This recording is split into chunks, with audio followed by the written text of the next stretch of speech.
சுதந்திரம் என்பது சும்மாவா வந்ததே. பிளாசி முதல் செங்கோட்டை வரை உரை ஓவியம் என்பது சும்மாவா வந்ததே. சுதேசி இயக்கம் பிறந்த சூழ்நிலையை சொன்னீர்கள். அந்த இயக்கத்துக்கு எந்த விதமான நோக்கம் இருந்தது? தொடக்கத்திலேயே அதற்கு மக்கள் ஆதரவு கொடுத்தார்களா தாயே? மகனே, சுதேசி இயக்கம் பிறந்த பின்னணியே ஒரு கொந்தளிப்பான சூழ்நிலையை கொண்டிருந்தது அல்லவா? உணர்ச்சி வசப்பட்ட மக்களின் ஒரு வடிகாலாகவே சுதேசி இயக்கம் அவர்களின் முன் தெரிந்தது. அதனால் இயல்பாகவே தேசிய உணர்ச்சி வயப்பட்ட மக்கள் அதனுடன் ஒன்று கலந்தார்கள். இந்திய பொருள்களையே பயன்படுத்த வேண்டும், சுயசார்பு கொண்டிருத்தல், சுய உதவி, இவைதான் சுதேசி இயக்கத்தின் அடிநாதமாக இருந்தது. வர்த்தகம்தானே ஆங்கிலேயர்களை இந்த அளவுக்கு திமிருடன் நடந்து கொள்ளச் செய்திருக்கிறது. அந்த வர்த்தகத்தின் பொருளாதார முதுகெலும்பை உடைத்துவிட்டால் எல்லாம் சரியாகிவிடும் என்று சுதேசி இயக்கத்தினர் நினைத்தார்கள். அதனால் அது ஒரு அரசியல், பொருளாதார, ஆன்மீக ஆயுதமாகவே ஆங்கிலேயர்களுக்கு எதிராக பயன்படுத்தப்பட்டது. பொதுக்கூட்டங்களிலெல்லாம் சுதேசி பொருள்களையே நாம் பயன்படுத்த வேண்டும், விதேசி பொருள்களை புறக்கணிக்க வேண்டும் என்று மக்கள் உறுதிமொழி எடுக்க வைக்கப்பட்டார்கள். சுதேசி இயக்கத்தை கட்டமைக்க சுதேசி சமாஜங்களை ஏற்படுத்தினார்கள்.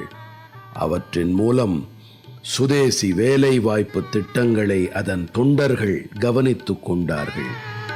சுதேசி நெசவாலைகள், சோப்பு, தீப்பெட்டி தொழிற்சாலைகள், வங்கிகள், ஆயுள் காப்பீட்டு நிறுவனங்கள் என அடுத்தடுத்து தொடங்கப்பட்டன. சுதேசி இயக்கத்தை வளர்ப்பதற்காக பெருமளவில் நிதி திரட்டப்பட்டது. பிரிட்டிஷாரின் பிரித்தாளும் சூழ்ச்சிகளுக்கு பதிலடியாக நேரடியான ஒரு பிரிவினை கருத்து முன்வைக்கப்பட்டது. சுதேசி, விதேசி, மண்ணின் மைந்தர்கள், அந்நியர்கள், பொருளாதார சுயசார்பு, இறக்குமதி இனங்கள், இப்படி எல்லாவற்றிலும் சுதேசிய கண்ணோட்டம் வளர்ந்தது. சுதேசி இயக்க தலைவர்கள் அந்நிய பொருள்களை புறக்கணிப்பதன் மூலம் ஆங்கிலேயரின் பொருளாதார சுரண்டலில் இருந்து இந்தியர்களை விடுவிக்கலாம் என்று நம்பினார்கள். இங்கிலாந்து துணியை புறக்கணித்தார்கள்.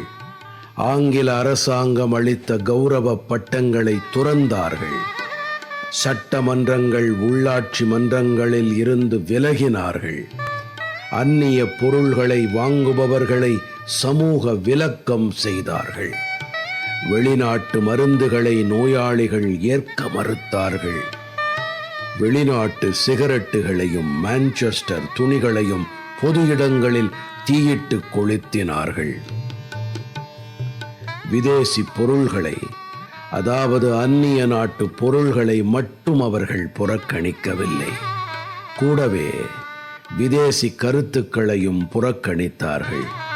ஆங்கிலத்தை வேண்டாம் என மறுத்தார்கள்.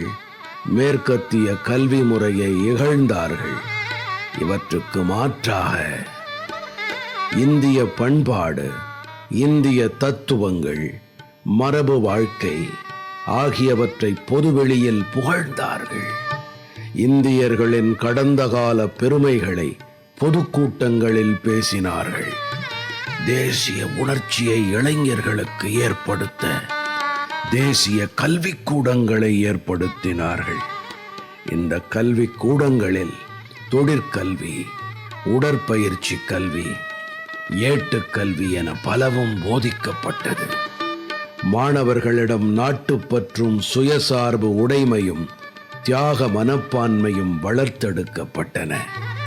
இவற்றை பின்னணியாக கொண்டு 1906 August 15 National Council of Education எனும் தேசிய கல்வி மன்றம் தொடங்கப்பட்டது. இவ்வளவு எதிர்ப்புகள் எழுந்தும் வங்கப் பிரிவினை முடிந்து போன விஷயம் இனி பேசுவதற்கு ஒன்றுமில்லை என்றான் மார்லி.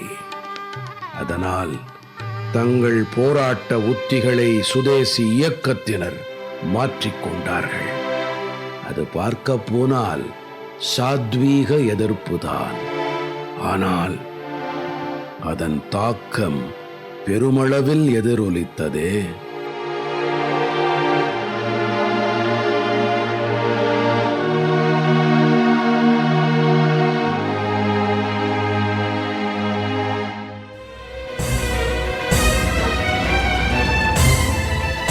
பிளாசி முதல் செங்கோட்டை வரை உரை ஓவியம் கேட்டீர்கள். எத்தனை எத்தனை தடியடியை தாங்கினர், எத்தனை எத்தனை